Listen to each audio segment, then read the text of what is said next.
ആസൂത്രണ ബോർഡ് പരീക്ഷാ തട്ടിപ്പിൽ രേഖകൾ പരിശോധിക്കാനും കൂടുതൽ രേഖകൾ ആവശ്യപ്പെടാനും പ്രത്യേക അന്വേഷണ സംഘം PSC ആസ്ഥാനത്തുണ്ട്. വിവരങ്ങളുമായി ജ്യോതിഷ് ജനാർദ്ദനൻ ചേരുന്നു. ജ്യോതിഷ്, ഈ PSC എന്ന് പറയുന്ന ഏതാണ്ട് ഒരു കൊള്ളസംഘം പോലെയൊക്കെ പ്രവർത്തിക്കുന്നവരാണെന്ന് തോന്നിപ്പോകും ഇപ്പോഴത്തെ PSCയുടെ നിലപാട്. വിവരാവകാശ നിയമപ്രകാരം തേടിയാൽ പോലും നൽകില്ല. എന്താണ് നിലവിലത്തെ അവിടുത്തെ സാഹചര്യം? പരിശോധനയുടെ ഘട്ടം ഏതുവരെയായി? പ്രജിത്ത്, ഇപ്പോൾ ആസൂത്രണ ബോർഡിന്റെ പരീക്ഷാ തട്ടിപ്പുമായി ബന്ധപ്പെട്ടുള്ള അന്വേഷണമാണ് ഇപ്പോൾ PSC ആസ്ഥാനത്ത് ഇപ്പോൾ നടക്കുന്നത്. ഇത് സംബന്ധിച്ച് സ്പെഷ്യൽ ടീമാണ് ഇപ്പോൾ PSCയുടെ ആസ്ഥാനത്ത് എത്തിയിരിക്കുന്നത്. കൂടുതൽ രേഖകൾ പരിശോധിക്കാനും കൂടുതൽ രേഖകൾ ആവശ്യപ്പെടുന്നതിന്റെ ഭാഗമായിട്ടാണ് ഇപ്പോൾ പ്രത്യേക അന്വേഷണ സംഘം പട്ടത്തുള്ള PSCയുടെ ആസ്ഥാനത്ത് എത്തിയിരിക്കുന്നത്. PSC കൈമാറിയ രേഖകളും ഇപ്പോൾ നിലവിൽ പരിശോധിച്ചുകൊണ്ടിരിക്കുകയാണ്. കൂടുതൽ രേഖകൾ ആവശ്യപ്പെട്ട PSC ചെയർമാന് ഇപ്പോൾ അന്വേഷണ സംഘം കത്ത് നൽകിയിട്ടുണ്ട്.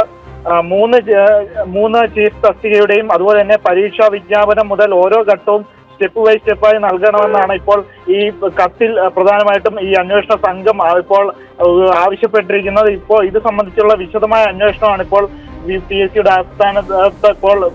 ജ്യോതിഷ്, എന്തായാലും കൂടുതൽ രേഖകൾ പരിശോധിക്കാൻ പ്രത്യേക അന്വേഷണ സംഘം ഇപ്പോൾ PSC ആസ്ഥാനത്ത് എത്തിയിട്ടുണ്ട്. എന്തൊക്കെ രേഖകൾ കണ്ടെത്തുമെന്നുള്ളതും കാത്തിരുന്ന് കാണാൻ പറ്റും.